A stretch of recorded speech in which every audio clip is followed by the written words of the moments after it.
સાત્વિક રેસીપીની video સિરીઝમાં આપ સૌનું હાર્દિક સ્વાગત છે. કલ્પવૃક્ષ પરિવારને જય સ્વામિનારાયણ, જય શ્રી કૃષ્ણ, જય સિયારામ, હર હર મહાદેવ, રાધે રાધે. આજે આપણે બનાવવાના છીએ બાજરીના લોટના ચમચમિયા. કાઠિયાવાડ બાજુ કદાચ એને બજરિયા પણ કહેતા હોય છે. અલગ અલગ પ્રાંત વાઇઝ એના નામ હોય છે, પણ શિયાળામાં ખવાતી આ બાજરીના લોટની વાનગી કે જે ખરેખર બેસ્ટ હોય છે.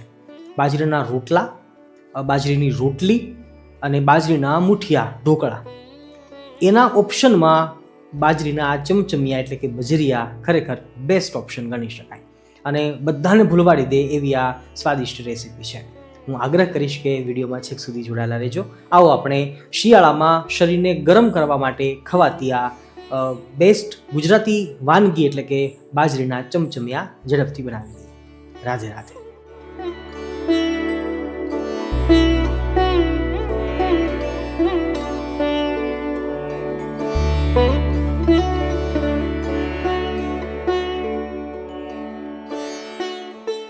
આજે આપણે બાજરીના ચમચમિયા એટલે કે આ બજરિયા બનાવવા માટે આટલી વસ્તુનો ઉપયોગ કરવાના છીએ, જેમાં આપણે બાજરીનો ઝીણો લોટ લીધો છે અને એ ઉપરાંત એક વાટકી આપણે ચણાનો બેસન લેવાના છીએ ઝીણો.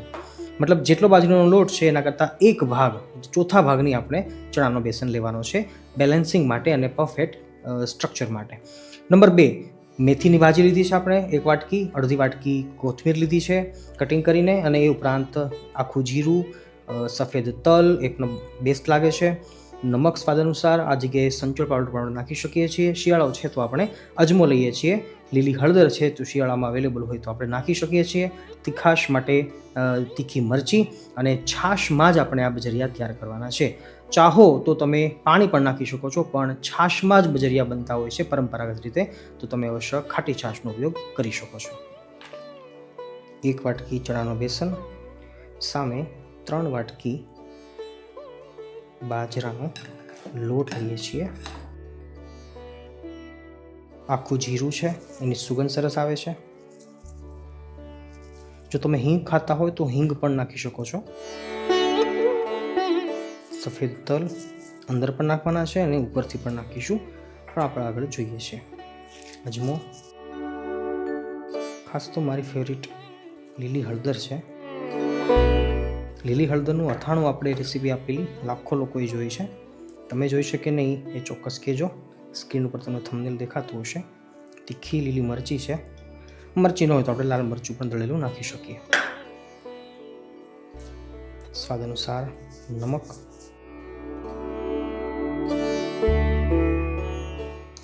કટિંગ કરેલી ઝીણી મેથીની ભાજી, કોથમીર,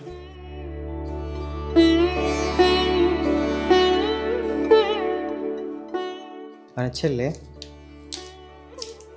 દળેલા મરી. સારી રીતે મિક્સ કરી લઈએ. હાલ હું પાણીનો જરા પણ ઉપયોગ કરવાનો નથી, ફક્ત આપણી ગૌશાળાની જે ગાયોની છાશ છે, ખાટી છાશ થોડીક અમારી હોય છે અને અમને તો ખરેખર ખાટી છાશ ભાવે છે. તમને કેવી છાશ ભાવે છે એ તમે કોમેન્ટમાં લખજો. ખાટી છાશ લીધી છે. છાશથી જ આપણે ઈડલીનું જે ખીરું હોય છે એના કરતાં પણ થોડુંક ટાઈટ, એકદમ ઈડલી જેવું આપણે બનાવવાનું નથી. ઈડલીનું થોડુંક ઢીલું હોય છે, આ થોડુંક આપણે ટાઈટ રાખીશું. ખાટી છાશની એટલી બધી સરસ સુગંધ આવે છે કે ન પૂછો વાત. અને હા, છાશની વાત નીકળી છે તો ચોક્કસ કહીશ, ઘી તમે મંગાવ્યું કે નહીં?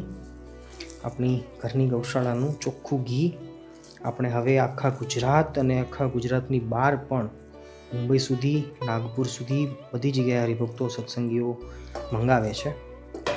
તમે પણ મંગાવજો. શિયાળામાં ઓછું ખાજો પણ ચોખ્ખું ઘી ખાજો, એવો મારો આગ્રહ છે તમને. સ્ક્રીન ઉપર નંબર દેખાતા હશે, તમે મંગાવી શકો છો. એકવાર ટ્રાય તો કરો, ન ભાવે તો કહેજો. રાઈટ, થોડુંક આપણું હજી જાડું લાગે છે. હવે એને થોડુંક પાતળું કરીએ છીએ. જો આટલી કન્સિસ્ટન્સી સાથે આપણે ખીરું તૈયાર કર્યું છે. હવે થોડોક એને ફૂલાવવા માટે આપણે સોડાનો ઉપયોગ કરીએ છીએ. સોડા ઓપ્શનલ છે, પણ સોડા નાખીશું ને તો ચમચમી આપણા કૂણા લાગશે. થોડાક નાખી દેવા સોડા, અને છાશ ખાટી છે તો લીંબુની જરૂર નથી.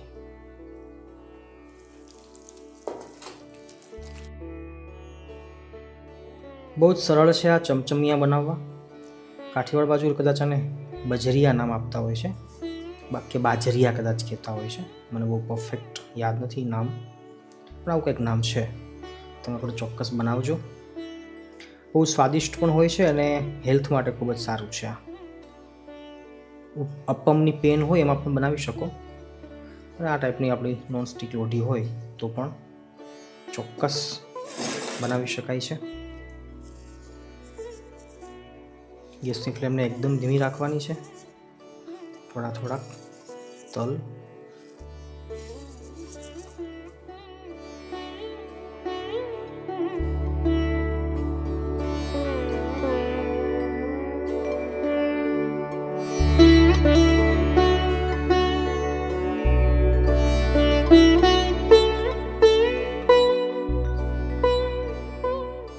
ઉપરની બાજુ બી થોડાક તલ,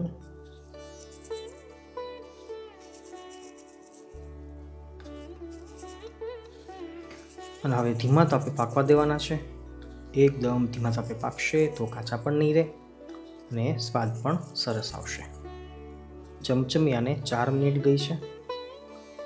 ઉપરથી આજુબાજુ તેલ લગાવીએ છીએ, એઝ વેલ એઝ સાઈડમાં પણ. નોનસ્ટિક લોઢી હોય એટલે ચોંટવાની કોઈ ચિંતા નથી હોતી. હા, ઘણા ભક્તોને એવી શંકા હોય છે કે નોનસ્ટિક લોઢી ઉપર આપણે ન ખાવાનું બનાવવું જોઈએ. વાત તો સાચી છે, પણ હજી મારે રિસર્ચ કરવાનું બાકી છે, એટલે હું ત્યાં સુધી થોડોક ટાઈમ લઉં છું.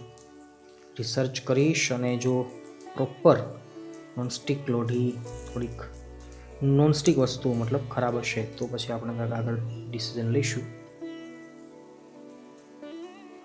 ત્યાં સુધી ક્ષમ્ય ગણજો. નોનસ્ટિકથી બધી વસ્તુઓ ઇઝી થઈ જતી હોય છે, એટલા માટે બધા લોકો વાપરતા હોય છે. 5 મિનિટ પછી આપણે પલટાવીએ છીએ. Look at this, what a beauty of ચમચમિયા બાજરિયા. ફરીવાર 4 મિનિટ પછી પાછા પલટાવીએ છીએ. હજી 4 મિનિટનો ટાઈમ આપણે આપીશું તો સરસ રીતે અંદરથી પણ પાકી જશે. ઉપરથી આ સરસ ક્રિસ્પી તો થઈ જ ગયા છે. ટોટલ 10થી 12 મિનિટનો ટાઈમ લાગે ચમચમિયાને પાકતા. તમે પણ આવી રીતે ચમચમિયા જરૂર બનાવજો. ઠાકોરજીને થાળ ધરવાનું ભૂલશો નહીં. આવી રીતે બધા ચમચમિયા આપણે બનાવી લઈએ, અને ફરીવાર મળીએ છીએ નવી એક રેસીપી સાથે. તમે પણ કોમેન્ટમાં લખજો, કોઈ રેસીપી જોવાની શીખવાની ઈચ્છા હોય તો તમે કહી શકો છો. ચાલો મળીએ છીએ.